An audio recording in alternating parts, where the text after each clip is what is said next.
Breaking tonight, a stunning revelation from the latest Wikileaks document dump that has key Hillary Clinton staffers now taking heat over an email exchange that lashes out at two major faith groups. Welcome to the Kelly File, everyone. I'm Megyn Kelly. We are seeing a growing amount of angry reaction in the last few hours as folks become aware of a leaked 2011 email chain between a trio of Hillary Clinton acolytes. Jennifer Palmieri, Clinton's current communications director, John Podesta, Clinton's current campaign chair, and John Halpin, a senior fellow at the left-leaning Center for American Progress think tank. First, Catholicism is slammed, and then all of evangelical Christianity. At one point, John Halpin writes his colleagues about conservatives and the church, writing, quote, "It's an amazing bastardization of the faith. They must be attracted to the systemic thought and severely backwards gender relations."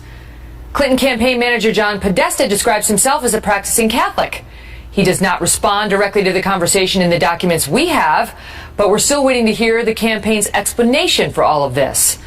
In moments, we'll be joined by noted evangelical leader Tony Perkins from the Family Research Council and then Karl Rove on the possible fallout politically. But we begin tonight with Trace Gallagher for the very latest on this breaking news, live from our West Coast newsroom. Trace?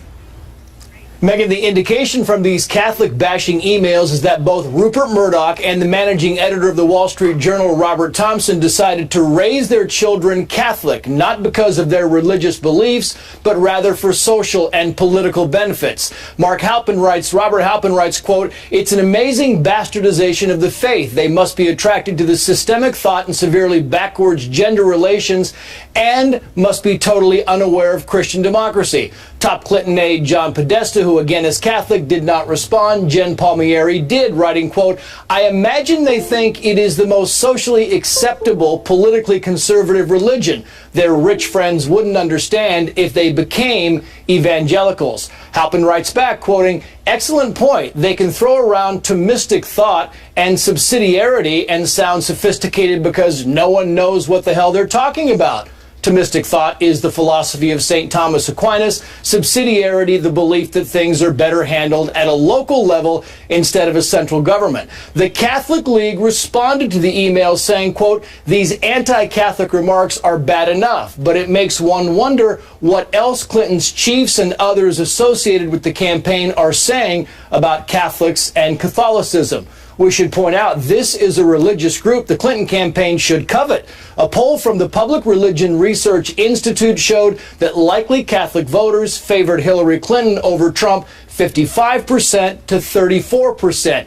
And a Georgetown study shows that in the past 16 presidential elections, Catholics have voted Republican only 3 times, once for Nixon, twice for Reagan. Again, we emailed the Clinton campaign for a response. So far, nothing. Trace, thank you. Joining me now with more, President of the Family Research Council, Tony Perkins. Tony, good to see you again. And so the hostility toward Christians in this, and in the one paragraph in particular, Catholics, as this man describes as bastardizing the faith and dismissing the entire Catholic belief system as severely backwards when it comes to gender relations, and on he goes. And Clinton's campaign communications director seems to agree wholeheartedly.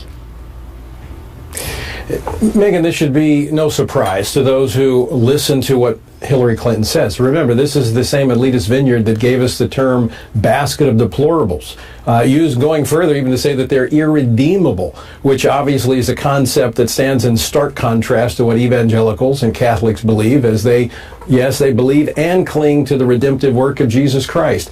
This should be troubling to people that see that they believe that people who actually want to live by their faith are somehow backwater people. Mm-hmm. Look, there's a lot of Americans who literally simply want to live their lives according to their faith, and it's clear that Hillary Clinton and her team hold them in disdain. The thing that seems to really horrify them in this email exchange is that Rupert Murdoch, the owner of this channel, and Robert Thompson, head of News Corp, that they had the nerve to baptize their children Catholic and want to raise them Catholic, which has these officials who want the Catholic vote. The Catholic vote has actually proven very important for Democrats in past elections. Hold in disdain. They're disgusted by it. They can't believe that they would want to baptize and raise a baby Catholic. Well, that's stuff people in the flyover states do, not people in sophisticated places do, according to them. Again, this is where Hillary Clinton talks about the freedom to worship. It's okay if you just kind of go to church and treat it as a social club, a glorified social club, but if you literally want to teach your children these principles, live your life according to that, you're going to run into trouble with Hillary Clinton. And but it's not her. In fairness to Hillary, it's not her. It's her campaign chairman who doesn't weigh in, but it's their communications director and this other guy who's Center for American Progress. Look, let me tell you, I'm not going to allow a communication director for me to speak about something in a way that is not consistent with what I believe. Look, this is the same campaign that gave birth, out of the mouth of Hillary Clinton, the term deplorables, irredeemable, talking about Trump supporters who are evangelicals and socially conservative Catholics. This is troubling, should be troubling politically for her, not because these evangelicals, maybe the Catholics, not the evangelicals, are going to vote for her, but it shows the hostility toward religious freedom, and that is where these evangelicals are right now, uncertain about Trump, but now they see the hostility from Hillary Clinton, that their religious freedom is at stake in this election. She was raised Methodist, although she doesn't appear to be a practicing Methodist because she doesn't go to church and so on, but you can see certainly how those around her feel about practicing Catholics, or those who have the nerve to actually baptize their children. Tony, good to see you. Thanks, Megan. Also here on this breaking story, Fox News contributor and former Deputy Chief of Staff to President George W. Bush, Karl Rove. Karl, good to see you. You tell me whether Jen Palmieri and this other guy is not with the Clinton campaign, but Jen Palmieri weighs in and adds her own 2 cents, ridiculing Catholics, ought to come out with an apology to this voting bloc, which is almost as powerful as the African American vote and many others. Well, look, roughly a quarter of the electorate are Catholics. It's the largest swing group. Contrary to, just slightly to what Trey said earlier, if you look at the exit polls, since 1972, Catholics, with one exception, have voted in each and every presidential election for the ultimate winner. The one exception was 2000, when they voted for Al Gore in the exit polls by 50 to 47. But even that was an extraordinary gain for Bush, who got 10 points more among Catholics than Bob Dole's 37%. So they play a critical role in the election. Now, will this become a political issue? I think it all depends upon whether or not both politically interested Catholics and, more importantly, the Trump campaign make it an issue. This was thinly veiled religious bigotry, not only against conservative Catholics, but also against evangelicals. Sort of the back and forth is they're conservative Catholics because they couldn't take the social pressure of being evangelicals, because that is even more out of the mainstream. Right, because that's even more disgusting. Yeah, so the question is rather than talking about Paul Ryan tomorrow, who is incidentally a Catholic, what about tomorrow if Donald Trump stands up and takes a whack at these comments and calls upon the campaign and the campaign officials in question to both repudiate them and apologize? I mean, this is the only way it's going to become an issue. In 2000, we had a very active Catholic organization that could have spread this word and made it an issue in every critical battleground state. I don't sense that that's the case in the Trump campaign this year around. It'll take him to make it an issue. This woman, Jen Palmieri, she's high up in the Clinton campaign. This is not some minion. One of her key lieutenants. And you tell me what the Clinton team would be doing to the Trump team if Kellyanne Conway or any of the inner circle came out and said something this disdainful of an entire voting bloc, whether it was, put the shoe on the other foot, right? If they said something about gays, or if they put something that a voting bloc that they consider in their column, they'd be going nuts on it, and they'd be demanding an apology. Exactly. Well, look, and they mock the deep-held beliefs. They mock the idea that two conservative Catholics would have their children baptized in the same river where John the Baptist baptized Jesus. I mean, this is really amazing that they would mock them for, what Christians would consider it wouldn't consider it a blessing to be able to afford to baptize their children in the Jordan River. I mean, this is so insensitive. I'm going to say that it's insensitive, but it really strikes me that it borders on bigotry, religious bigotry. But the question you started with is it going to be a political issue? It depends upon whether or not Donald Trump intends to make it a political issue. Well, remember this, Carl. Remember in the 2008 election when Barack Obama was running, this became an issue for the Democrats then because he was caught on tape referring to those who are religious as bitter clingers. It's the bitter clingers side that became so infamous. I think we have it. Listen. And they feel so betrayed by government. So it's not surprising then that they get bitter. They cling to guns or religion or antipathy towards people who aren't like them. So, and that was not helpful. That was not particularly helpful to Barack Obama's campaign. Right. Not at all. Not at all. But look, do you think the media, without some prodding, without somebody making it an issue, that most of the media is going to pay attention to this? Most of the media is secular. Most of the media doesn't claim to understand or care to understand the deeply held beliefs of people of faith. And so we can't count on NBC and ABC and CBS, the producers and the news directors saying, oh, this is a story worth covering. No. It's going to have to be made an issue by Donald Trump and his allies stepping forward and saying this is unacceptable, and Hillary Clinton ought to repudiate it. She's and been Jen out Palmieri there. Hillary has been out there condemning Donald Trump's comments about Muslims, calling for religious tolerance, saying that she's been an advocate her whole life for religious freedom. And now the question is, what is she going to do? And what is her communications director going to do when she is caught having this kind of an exchange about this many millions of Americans who have deeply held, honest, sincere beliefs that she's in no position to judge? Carl, we'll wait to see. What about some religious respect in addition to tolerance? So what about some respect for the beliefs of people? Great to see you. Well, we're waiting for comments. We're waiting for some sort of remark back from them. Look, these are hacked documents, right? This comes from the Wikileaks dump, so it's controversial. But so is the content. And you ask yourself what the Clinton team would be doing right now if this kind of thing came out from Team Trump. In the meantime, we're watching Donald Trump tonight to see if he speaks to any of the breaking news tonight down in Panama City Beach, Florida. Before, we'll be joined by Trump spokesperson Katrina Pearson and former Romney campaign chief strategist Stu Stevens, who will be talking about the road ahead to the next big debate. Plus, leak emails are raising questions about whether suggesting former CNN contributor Donna Brazile sent the Clinton team inside information ahead of questions at a candidate town hall. Howard Kurtz just spoke to Brazile. He'll join us live with the breaking news. And with a number of media outlets now giving Bill and Hillary the fact-check treatment, Judge Andrew Napolitano reviews the record for us tonight. Stay tuned. Mr. Trump may have said some bad words, but Bill Clinton raped me and Hillary Clinton threatened me. I don't think there's any comparison. Breaking tonight, 28 days now from the election. 28 days. And a new poll showing how Americans reacted to the second presidential debate. The Wall Street Journal survey was conducted one day after the release of a leaked video showing Mr. Trump making stunning remarks about women on a bus. And it showed Donald Trump going into the Sunday debate trailing Hillary Clinton by 11 points. Then on Monday after the debate, they polled again. And Mr. Trump had improved by 2 points, suggesting the worst of the damage from that tape may have been accounted for.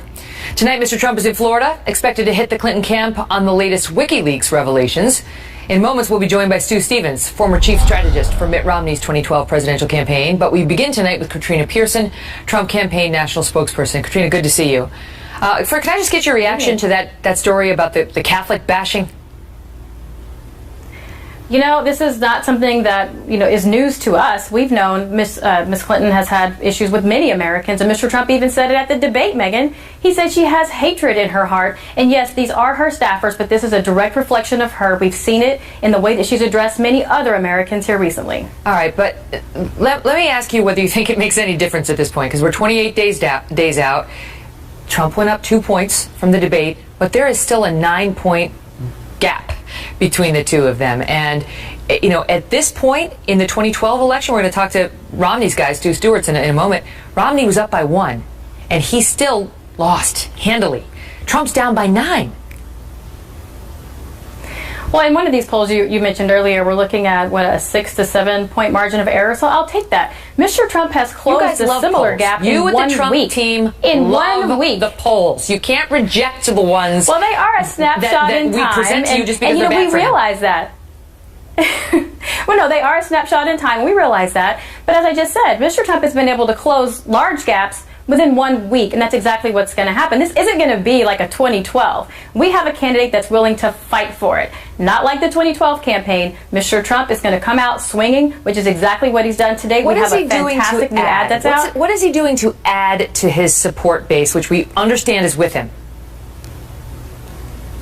Well, he's talking about his vision. He is actually prosecuting the case against Hillary Clinton. You saw that at the debate as well, and that's why so many people in your Frank Luntz's group that you had, the focus group, said that Mr. Trump won that debate and won some people over. That is very important. It's extremely important for Mr. Trump to continue to outline the differences between he and Hillary Clinton and their policies, and more importantly, her failures after being in elected office for 30 years between herself and her husband. Is there any truth, Katrina, to the Wall Street Journal report tonight that what Trump is actually trying to do now in these next 28 days, we've got 4 weeks to Election Day, is to drive down turnout for her, to depress enthusiasm on the Democratic side, understanding that he's not going to get that many swing voters in the middle. He's going to get his base, and he's trying to make her base be smaller than his base. No, not at all. I mean, the media is always trying to create the Trump narrative. Mr. Trump is fighting for every vote, even those that we know we might not win. He's still going to fight for that. We look at a poll in Texas. A CBS poll has Mr. Trump at 20% African-American support in the state of Texas. Mr. Trump is reaching some of those people, though they may not be showing up in the polls. He's running as a Republican. No, African-Americans, that's a big difference. He's doing extremely well with a lot of these people that aren't showing up in the polls, and we do see his numbers continue to grow at his rallies. Those people are going to vote, just as they talked about in the primary, that these big rallies will turn into votes, and he broke records. Okay. We're going to continue to see it. This is a movement. This is not a campaign. Okay, great to see you. Also today, Donald Trump's campaign rolling out a brutal new political ad hitting Hillary Clinton. Watch. Our next president faces daunting challenges in a dangerous world. Iran promoting terrorism, North Korea threatening, ISIS on the rise, Libya and North Africa in chaos. Hillary Clinton failed every single time as Secretary of State. Now she wants to be president. Hillary Clinton doesn't have the fortitude, strength, or stamina to lead in our world. She failed as Secretary of State. Don't let her fail us again. Joining us now is Stu Stevens, former chief strategist for Mitt Romney's presidential campaign and founding partner at Strategic Partners in Media. Stu, let me just start with you before we get to that ad where I left off with Katrina on where Romney was this time 4 years ago, and just how bad you think the 9-point gulf is. Well, it's bad. The more telling thing, I think, is that the two groups that Trump needs to get back into this race is Republicans. Any nominee has to get over 90% of their own party to be in the game. Otherwise, you're running out on the Super Bowl field with 8 players instead of 11. And he needs suburban women, particularly college-educated women. No Republican has lost college-educated white voters since the FDR era. I mean, Barry Goldwater won college-educated white voters, and Trump is losing them. So to get into the game, he needs as many Republicans as he can get, and he needs as many well-educated women, suburban women in particular, in places like Philadelphia. And what's he doing? He's today attacking Republicans, and this attack on Hillary Clinton, I think, just turns off a lot of women that he needs to get the vote for him. Just so the viewers know what we're talking about, he went on a tweet storm this morning. I heard just a couple examples. It's so nice that the shackles have been taken off me and I can now fight for America the way I want to. And then he takes aim at Republicans, saying disloyal Republicans, or ours, are far more difficult than crooked Hillary. They come at you from all sides. They don't know how to win. I will teach them. And that's just a couple there that he went on from there, Stu. Yeah, it's a curious strategy for bringing a party together, which party unity is an essential element of winning in our two-party system. I get that Donald Trump doesn't like everybody in the Republican Party and vice versa, but it's up to him as the head of the ticket to try to bring people together instead of being divisive. So what do you think? I mean, give us your take on the last debate. Which he says all the polls say that he won, which is not true. But some people do definitely believe Trump won that debate, and he certainly did much better in the eyes of many than at the first debate. You have a different take. Yeah, I thought Trump spoke to his base too much in that debate. I mean, really. A debate is an opportunity to reach voters in a way that you can't reach them through any other means, and voters who you need to get to join you. It's not just to pump up your own voters. So if you look at it, that what he really needed were female voters, particularly these better educated women. I just think it was sort of a disaster for him in that regard. Everything from his manner to that sort of strange half apology at the beginning, to the stunt of bringing out the Bill Clinton accusers. I just think the idea of trying to attack a woman for infidelities of her husband, I just think rubs a lot of people, they say it's for her role. It's for her role. It's sort of the offender and then the cleanup crew. I'm glad I don't have to try to spin that. I just don't think it's something that. The difference between that is so fine, and I get it, but I don't think the total impression is that he's really blaming her for Bill Clinton. Final question, can he turn it around? Any chance? I mean, what are the odds that he can turn this around? Well, politics is always about probability, and probability is based on what has happened. Can he turn it around? Sure, of course. Is Hillary Clinton the better bet? Yes. Mm-hmm. He turned it around after the Democratic National Convention. They were running neck and neck, and then came Alicia Machado and some other incidents that have now been well publicized. Stuart, great to see you. Good to see you. And in just 9 days, for the first time ever, a Fox News anchor will be moderating a general election presidential debate, and we are very proud of our own Chris Wallace. Widely regarded as one of the best questioners in the business. He will moderate the all-important final debate between Trump and Clinton. This make-or-break event, less than 3 weeks before the historic election of 2016, will be held, where else? In Vegas, baby! October 19th. And the best place to watch the Fox-moderated debate is right here on the Fox News channel. And then stay tuned for the Kelly File, live at 11 p.m. with complete wrap-up and analysis of the night's biggest moments. Don't miss it. Also tonight, several media outlets starting to question the stories of the women accusing Bill Clinton of sexual assault and accusing Hillary Clinton of helping with the cover-up and the aftermath. Judge Andrew Napolitano is here to review the record.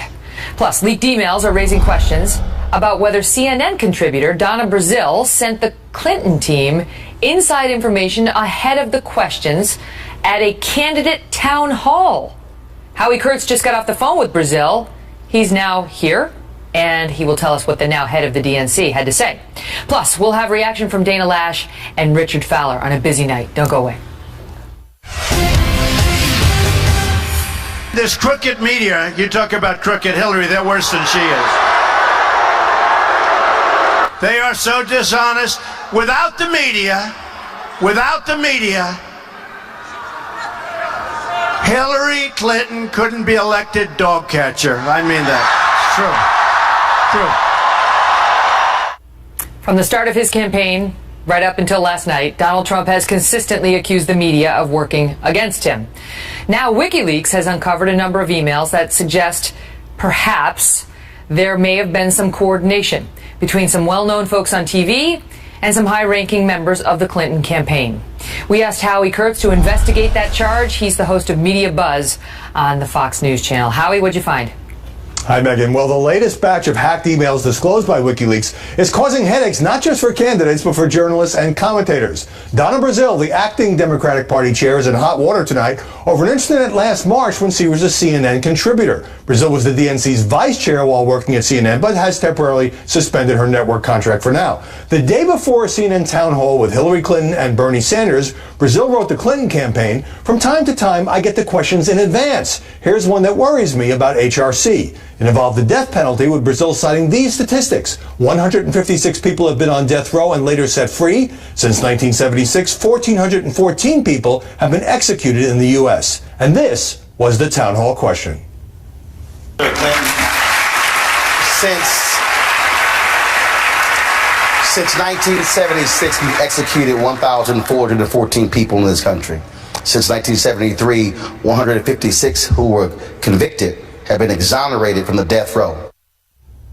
A CNN spokesman told us no contributors get questions beforehand, and Donna Brazile told me moments ago she's not sure about the reference in her email, but that, quote, contributors, even analysts, get nowhere near that process. I wasn't involved. I'm never involved. I find it flabbergasting. It's ridiculous. So what's described in an illegally hacked email can sometimes be more ambiguous in real life, especially when a cable commentator doubles as a top party official. It's not unusual for partisan commentators to check in with campaigns, but any sharing of questions before an event would be a journalistic breach.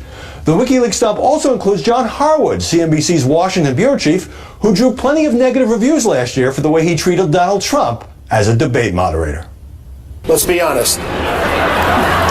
Is this a comic book version of a presidential campaign? I talked to economic advisors who have served presidents of both parties. They said that you have as much chance of cutting taxes that much without increasing the deficit as you would of flying away from that podium by flapping your arms.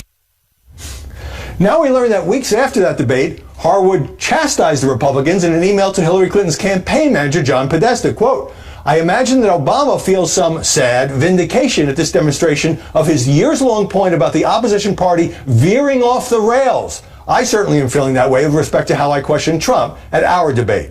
And in a message to Podesta after the Clinton email scandal broke, Harwood included a tweet he had posted, set aside process. If there's any specific, plausible suggestion of nefarious email Hillary Clinton was trying to hide, I haven't heard it.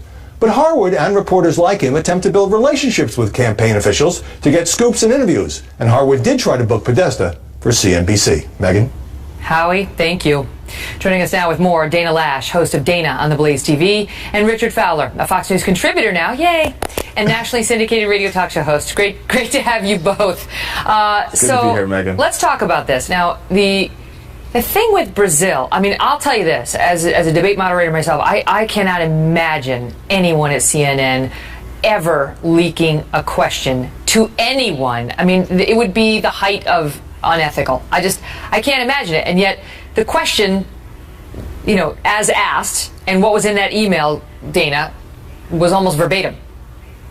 It's a remarkable coincidence, isn't it, Megyn? The thing is I'm with you. I mean, I can't imagine someone leaking it, but at the same time, it's Occam's razor. You can't sit here and deny the obvious. The question was almost identical to the one that was asked at the town hall, and it's not beyond the realm of possibility to think that perhaps maybe Donna Brazile was able to obtain this question in advance, and then, of course, I mean, she's the head of the party. She's going to pass that off to the party's nominee, Hillary Clinton. She was a Democrat. She wasn't the head of the party then, but she was a Democrat. No, but, not Richard, then, but she did become it. Just for kicks, I Googled the language, and it does pull up the Equal Justice Initiative, which has almost exactly the same language, saying, since 1973, 156 people have been released from death row after evidence of their innocence was uncovered.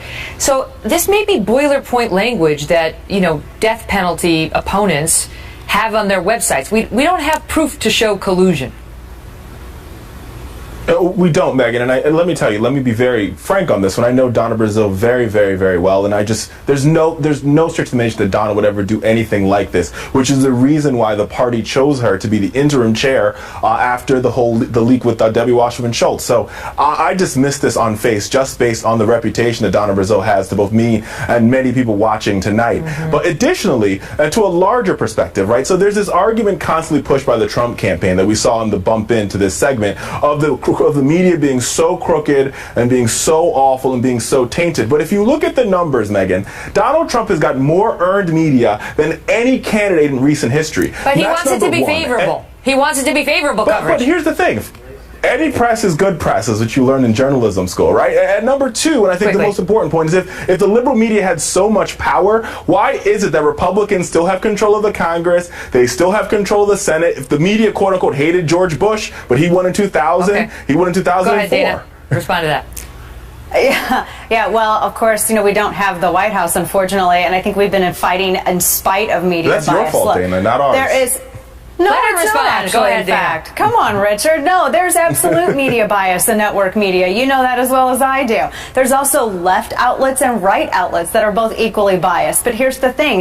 We've had network news and we've had major publishers of newspapers, etc., that have been biased for a long time. There is absolute proof of media bias. We know this. And it's not just against Trump, Megyn. Media has been biased against Republicans, period, for such a long time. The whole vast right-wing conspiracy, everything that we've seen from the Wikileaks emails or the document dumps so far. I mean, we know that there's a bias here. I mean, for crying out loud, we had George Stephanopoulos back in 2012 during the debates insert that answer about birth control, which then flipped the entire general election cycle to become this whole war on women narrative, which was crazy. There's no question always been a bias. there's no question that most of the people in news lean left, and that there's a liberal bias baked in. I mean, the news tends to be young. It has to be a bunch of young people. Yeah, they tend to but be they left can at leaning. least be objective. But just, Come the interesting thing about John Harwood's tweet, can I tell you this, is that he tweeted that, that stuff about Trump right at a couple weeks after Trump was doing the thing with the belt buckle and Ben Carson, and his conduct was extremely controversial and in the news in Republican circles and Democrat circles. Yeah. And you just never know. I mean, you don't know whether he's got the same kind of emails to Marco Rubio's campaign, to Ted Cruz's campaign. We only have a snippet of the perspective here. So in defense of my fellow journalists, great to see you both. Thank you. Good to see you, Megyn. Well, with a growing number of media outlets now digging into the stories from Bill Clinton's accusers, who you may have recognized at the presidential debate, we asked Judge Napolitano to help us review the record and separate fact from fiction. He's next. Plus, with a number of news outlets still challenging the Trump team about his 2005 remarks on women, Dr. Ben Carson joins us with his message for the media. Well, a growing number of media outlets are now starting to question the stories of the women who are accusing Bill Clinton of sexual assault and accusing Hillary Clinton of helping to cover it up. We decided to take our own look at the record, and Judge Andrew Napolitano is here to help us with that in a moment. But first, Trace Gallagher lays out the case. Trace? Megyn, Paula Jones was an Arkansas state employee in 1991. At the Excelsior Hotel in Little Rock, she claims that Bill Clinton then dropped his pants and asked for sex. After years of legal battles, a judge dismissed the case, ruling the allegations, even if true, would not constitute sexual harassment. Clinton agreed to settle the case for $850,000, but Jones' allegations did lead to the discovery of the Monica Lewinsky affair. Then there's Kathleen Willey, a White House aide who claims in 1993 the president put her hand on his genitals. But Willey didn't come forward until 5 years later when she was subpoenaed in the Paula Jones case. And a friend gave sworn testimony that Willey asked her to lie about the incident. An independent prosecutor said there was insufficient evidence to go forward. Juanita Broderick was initially known as Jane Doe 5 in the Paula Jones case. She gave a sworn affidavit saying she was raped in 1978 by Bill Clinton, but then she appeared to deny the allegation before later changing her story saying she was raped. In 1975, Hillary Clinton defended a man accused of raping 12-year-old Kathy Shelton. As part of her defense, Clinton accused the 12-year-old of being emotionally unstable, fantasizing about older men, and making prior false accusations. It wasn't until 2007 that Kathy Shelton even knew Hillary Clinton was involved in the case. And at the time, she had no hard feelings. But in 2014, an audio of Clinton discussing the case and laughing about it went public. Listen. Of course, he claimed that he did all this stuff. He took a lie detector test. I had to take a polygraph, which he passed, which forever destroyed my faith in polygraphs. But I more. Yeah. Clinton claims she wasn't laughing about the case, but about the absurdity of the system. Now Kathy Shelton claims that Hillary Clinton put her through hell because of a psychological exam. But the Washington Post says, yes, Hillary Clinton requested the exam, but a judge denied that request. Shelton to this day maintains that she was examined. Her attacker served less than 1 year in jail. Megyn. Trace, thank you. Joining me now, Fox News senior judicial analyst and New York Times best-selling author, hello, Judge Andrew Napolitano. Judge, great to see you. Good to be with you. What's the name of the book? Well, I had a couple that were bestsellers. I think the one they're talking about is called Suicide Pact. Okay, good. Just want to give you a little promo. Thank you.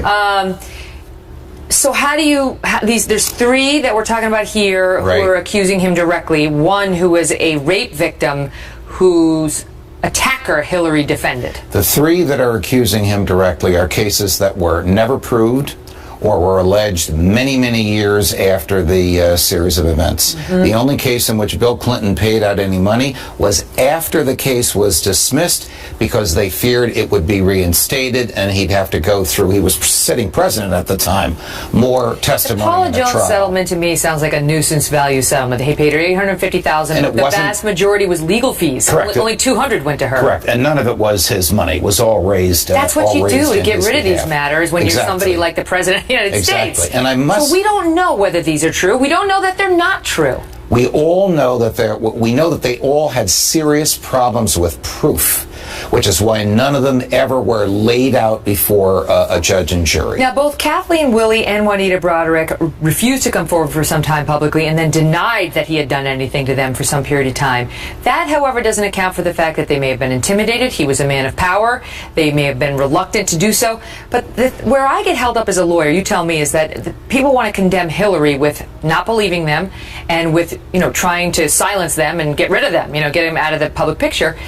But there was no proof when she was going after them.